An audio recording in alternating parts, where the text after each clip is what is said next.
It had been just over a year since the wedding.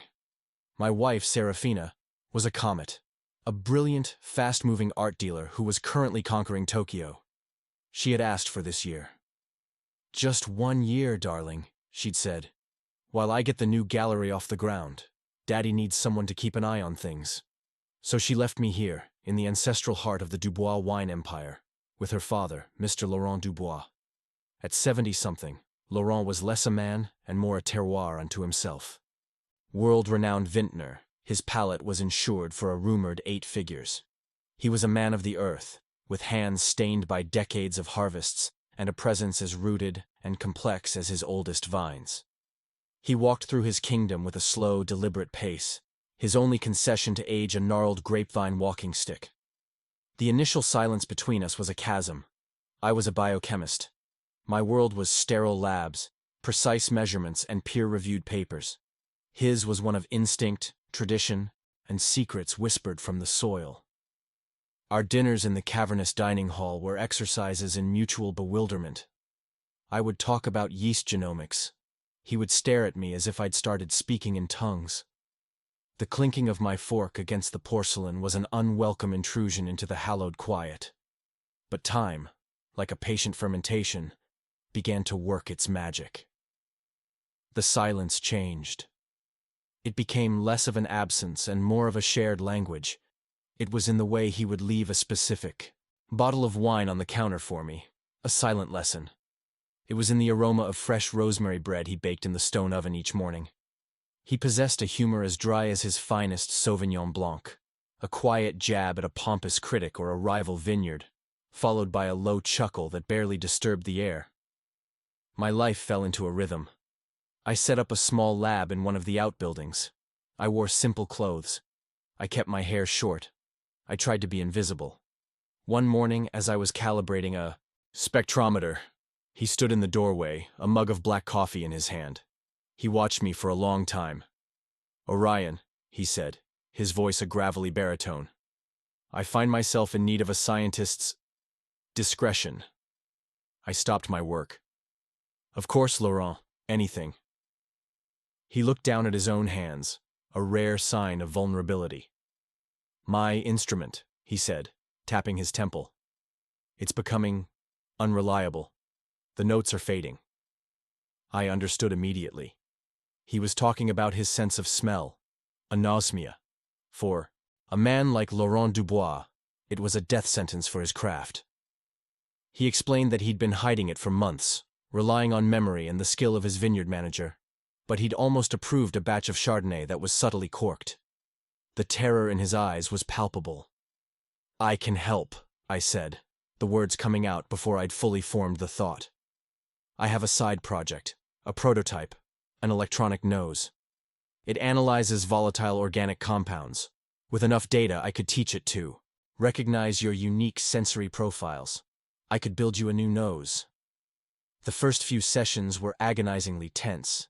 His pride was a physical barrier in the room. He was a master, and here he was, asking a boy who couldn't tell a Merlot from a Malbec to translate his soul into data. But we found a ritual. I would bring my device to his private cellar. He would draw a sample from a barrel, pour it into 2 glasses. He would close his eyes and inhale, struggling to grasp the fleeting ghosts of scent. "I get leather," he'd rasp, frustrated. "But there's something else. A flower. From my mother's garden. White." I'd type furiously, adjusting algorithms, while a tiny tube attached to the device sipped the air above his glass. Linalool, geraniol, possible traces of indole.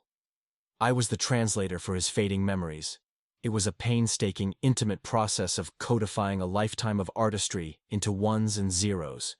It was an act of shared desperation.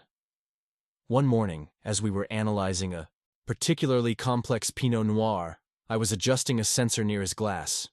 His hand covered mine to steady it, he said. But he didn't let go. His hand was warm, calloused, strong. A current passed between us, a spark of connection that had nothing to do with science. I pretended it was nothing, but my hand trembled slightly when I pulled it away. He knew. In the cool, damp air of the cellar, a different kind of chemistry had begun. That evening he sought me out in my lab. "Orion, before dinner. The Zinfandel from '08. I need to remember it, if you have the time." I nodded.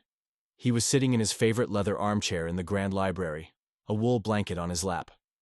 I knelt, as I always did, placing the device on the small table between us. The lamplight gilded the pages of the ancient books lining the walls. His hand, holding the glass, was a study in stillness. I could feel his gaze on me as I worked. "You have a gift, you know," he murmured, his voice heavy. "You listen to things no one else can hear." I couldn't look at him. "I'm just collecting data, Laurent." He let out a long sigh, a sound of profound weariness. "Data," he repeated softly. "Is that all a memory is to you?" I finished the calibration and packed up my device. The latches clicked shut, loud in the quiet room. But the atmosphere had changed. A tension I had no name for was now a third presence in the room, as tangible as the scent of old paper and wood smoke. The next day, the dance continued. But the music had changed. The silences were now filled with unspoken questions. His gaze would follow me across the room.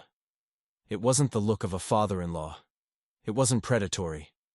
It was a look of desperate, aching humanity, and it was utterly disarming. The calibration sessions became more frequent. He'd call me for consultations at all hours.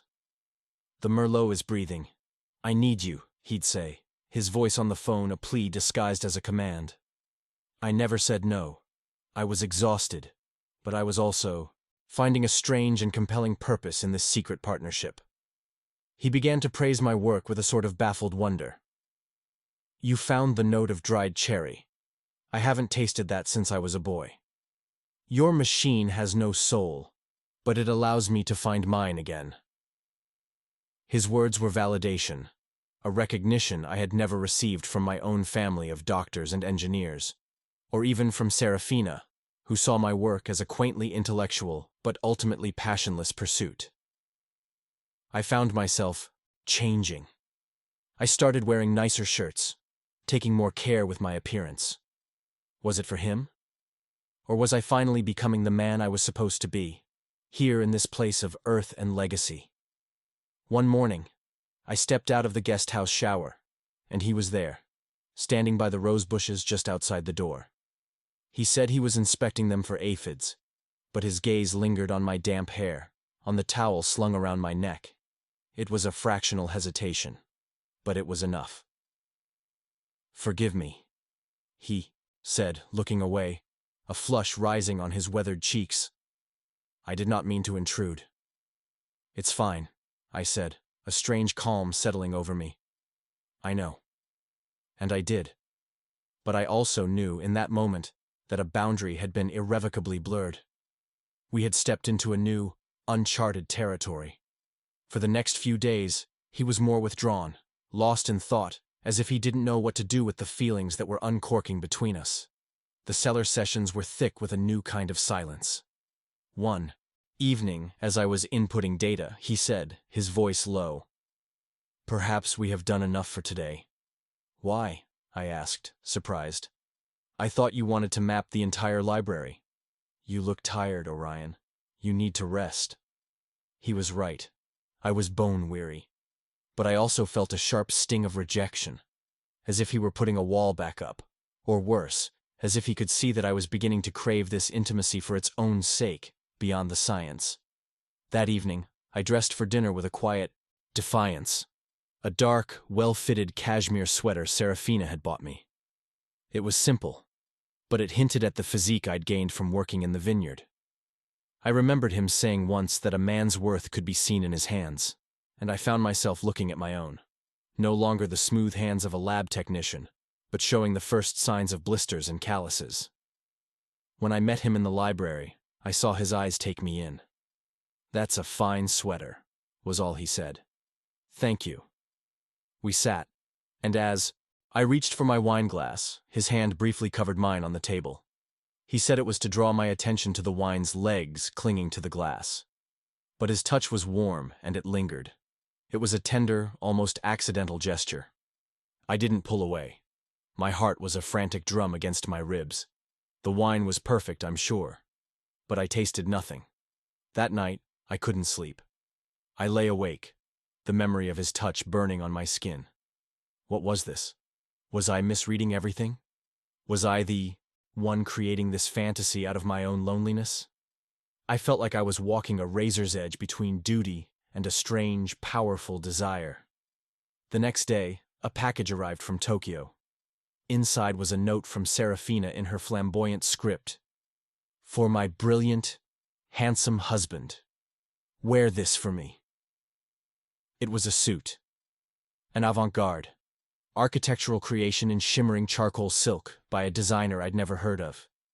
It was a piece of art, a statement. It was also utterly, absurdly wrong for a quiet life among the grapevines. A shiver went through me. I hung it in the closet, a foreign object in my simple world. But it haunted me.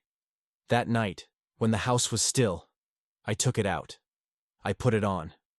It felt like a costume for a man I didn't know. I looked in the mirror and saw a stranger, a man desired by a woman who was a world away. I walked through the silent house, the fine silk rustling with every step. I was on my way back to my room when I heard him call my name from the library. The nightly ritual. My heart hammered. He was sitting by the fire, impeccable in his simple pajamas and a thick woolen robe, looking weary but noble. I knelt to set up the Enos. As I leaned forward, the firelight caught the sheen of the silk jacket. I saw his eyes, saw them widen almost imperceptibly as they took in the impossible suit. He looked away quickly, as if staring into the sun. I felt a tremor go through my entire body. Orion, he whispered, his voice hoarse. If I told you this was a mistake, would you believe me? I looked up, meeting his anguished gaze. No, I whispered back. I'm here. If you'll let me stay. He didn't speak. He just swallowed hard. Then he reached out a trembling hand and let his fingers brush against the silk on my shoulder. It wasn't a possessive touch. It was a touch of wonder, of reverence, of profound sorrow. I have no right, he breathed, but I have eyes to see. I placed my hand over his. That was all. A connection. A shared breath in the firelight. No words of love or lust were spoken, but in that moment, a vow was made. And from that night on, everything was different. The daily routines were a facade. We performed our roles, but there was a powerful undercurrent to every interaction. The air between us was thick with unspoken things. We never touched again, not really. But we were in constant contact. When I entered the cellar, he would stand. A gesture of respect he gave to no one else. He would arrange the glasses with the care of a priest preparing a sacrament, and I, in turn, began to respond. I would find myself explaining the nuances of molecular bonding with a passion I usually reserved for scientific papers. I started to see the poetry in the data, the stories in the chemical signatures. I was no longer just a scientist. I was becoming a storyteller, a guardian of his legacy. One evening, a thick blanket of fog rolled in from the coast, erasing the world outside our windows.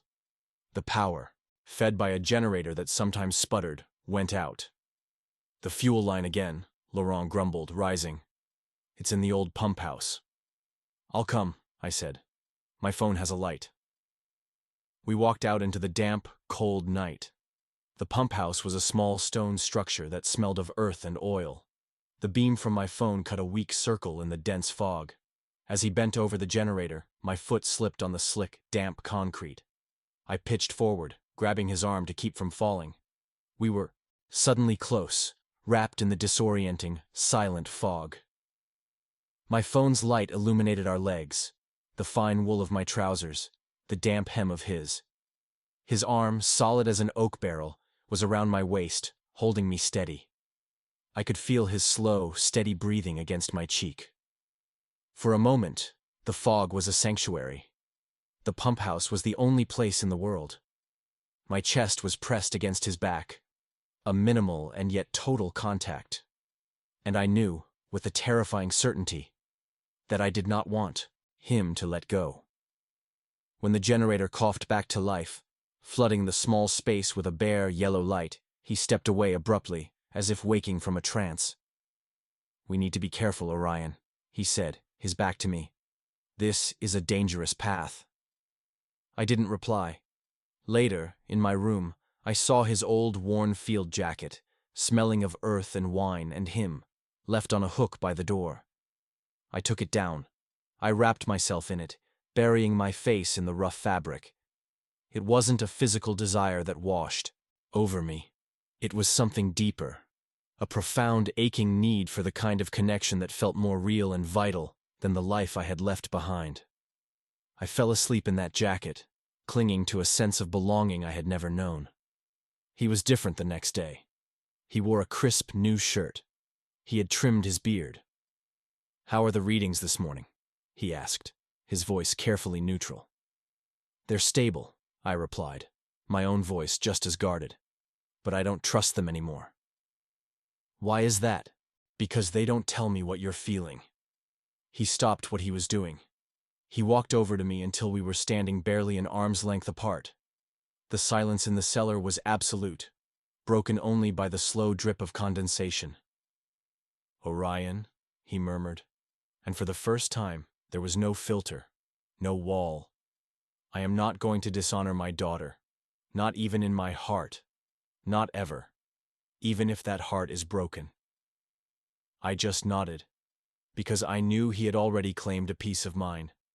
Not with promises or touches, but with the simple, profound act of seeing me. Autumn bled into winter. The vines became stark, black skeletons against the gray sky. I spent my days refining the Enos, my nights in the quiet company of Laurent. We were two lonely men, finding solace in a shared purpose. The silence between us was no longer empty. It was a language. Sometimes when his hand would brush mine as we reached for the same glass, the world would seem to stop. One evening, as a cold wind howled, outside he brought me a glass of amber liquid, a rare ancient brandy. "You'll catch a cold in that lab," he said. He watched me as I drank it, his eyes filled with a look I will never forget. It wasn't desire. It was a mixture of pride and sorrow. The look of a man who has found a son in the most unexpected of places and knows he cannot keep him. That night, I dreamt. We were standing in the cellar. I was wearing the impossible silk suit from Tokyo. He was holding my wrist, gently but firmly. He just looked at me, and in his eyes, I saw the entire history of the vineyard, the legacy, and he was offering it to me. I didn't pull away. I leaned in and whispered, "Don't stop." I woke with a tremor, my body alive with a certainty that was both a comfort and a terror. This wasn't a fantasy. It was a bond, forged in secrets, and science, and silence. It was an inheritance of the soul. And then, at the end of the week, the world fractured. Serafina called. "Darling, the most amazing news. I'm coming home, just for a few days. I'm bringing some people. Very important people. We're celebrating." My voice died in my throat. I sat on the edge of my bed, the phone feeling cold in my hand. Joy, guilt, panic, and a hot, searing anger. Not that she was returning, but that she was bringing her world into ours, a world that would never understand the sacred space we had built. I told Laurent at dinner. He stared at his plate, his face a mask. "Serafina is coming home," I said. "She's bringing guests." He didn't look up. He took a sip of wine. Then he looked out the window at the dark, skeletal vines. "The harvest is over," he said, his voice flat. "It is time for the owners to return." I couldn't stand it. I went to him, putting a hand on his shoulder. He covered it with his own. His skin was cold. "We've done nothing wrong," I wanted to shout, but the words were a lie. "Sometimes, Orion," he said, his voice a broken whisper, "the things we don't do are the most powerful of all. You know that, and so do I." I knelt before him, as I had done 100 times. But there was no device, no wine, no data. Just a slow, silent farewell. He reached out and touched my cheek, a gesture of infinite paternal tenderness. You gave me back my life's work, he whispered. The memories. How can I ever? He couldn't finish. He leaned forward and pressed his lips to my forehead. It was not a kiss of passion. It was a benediction. And in that moment of restraint, of profound respect, I felt more loved than I ever had in my life. Serafina arrived like a hurricane, all designer luggage, loud laughter, and the scent of expensive perfume that seemed to wage war on the earthy aromas of the vineyard. She brought with her a crowd of impossibly chic, sharp-edged people from the art world. She kissed me possessively, then immediately began directing her assistants, transforming the rustic villa into a backdrop for her party. She saw the latest version of my Enos on the table in the library. "Oh, how cute," she chirped to one of her friends, a gallerist from Berlin. "My husband's little science project. He's been helping Daddy with his notes. It's adorable. Adorable." The word was a poisoned dart. She had no concept of what we had built, of the lifeline this project had become. To her, it was a toy. The catalyst was the dinner party. It was the grand unveiling of the new flagship vintage, the Cuvée Laurent. This was the wine I had helped save, the one we had painstakingly reconstructed from his memories and my data. Serafina had invited Remington Hyde, the most influential and feared wine critic in the world. Hyde, a man with a theatrically severe face, swirled the deep red liquid in his glass, inhaled dramatically, and took a small sip. The room held its breath. "It's competent," Hyde announced, his voice dripping with condescension. "Technically sound, but it lacks the Dubois signature. The soul. It feels engineered." Serafina's face flushed, with anger and embarrassment. She shot me a look of pure venom, as if this were somehow my fault. "Well, Remington," she began, her voice tight, "my father's health hasn't been—" And then Laurent stood up. He was holding my Enos device, its small screen glowing. He looked frail, but his eyes were blazing. "You are wrong, Remington," he said, his voice ringing with a strength no one had heard in years. "The soul is not gone. It has simply learned a new language." He looked at the tablet. "The primary note is not just black cherry," he began, his voice growing stronger, more lyrical. "It is black cherry dried on the vine, with an indole level of 0.02 parts per million, the exact scent of the cherry orchard behind my childhood home after the first frost. It is followed by a note of cigar box, not just cedar, but the humidified Spanish cedar of the box my grandfather kept, which my device identifies as a unique combination of cedrol and beta-caryophyllene. And the finish is not just earthy. It is the scent of this specific soil after a summer rain, a geosmin's signature so precise, it is the fingerprint of this very land." The room was utterly silent. Hyde stared, his jaw slack. Serafina looked as if she'd seen a ghost. Laurent took a deep breath. "For the past year, I have been losing my sense of smell. I have been navigating the world of wine like a blind man. This device," he held it up, "this little science project, did not replace my soul. It gave me a map, to find it again. My son-in-law, Orion, he did not engineer this wine. He saved it. He saved me." He then looked directly at Serafina, his eyes filled not with anger, but with a profound disappointment. "You bring the world to my home, but you have not once asked about the state of its heart." Then he turned to me, and in front of everyone he said, "The Dubois legacy is not just about land and grapes. It is about passion and innovation. It is about memory. Effective immediately, I am creating a new division, oenological innovation. And Orion will be its head. He is a partner. He is the future of this vineyard." Serafina was speechless, her face a pale mask of shock and humiliation. The world she had so carefully constructed had just been dismantled, not with a bang, but with the quiet, devastating truth. I looked at this man, my father-in-law, my partner, my friend, and I finally understood my place. I walked over to Remington Hyde. I picked up his glass. "Let me tell you about the soul," I said, my voice steady. Later that night, the party long over, Serafina found me in the cellar. "What have you done?" she hissed. "I listened," I said, looking not at her, but at the rows of sleeping barrels. "Something you never thought to do." Our marriage wasn't over. Not with a fight or a dramatic exit. It had simply evaporated, revealed to be the hollow, superficial thing it always was. My life was here now, rooted in this soil, dedicated to preserving the memories that Laurent and I had so carefully transcribed. I learned that the most profound connections are not forged in grand passions, but in quiet, shared vulnerabilities. My value wasn't as a supporting character in someone else's story. It was as the co-author of a new one. I came to this vineyard thinking I was making a sacrifice for my wife. I discovered I was making a pilgrimage to myself. And that discovery, that sense of finally being home, was a vintage beyond any price.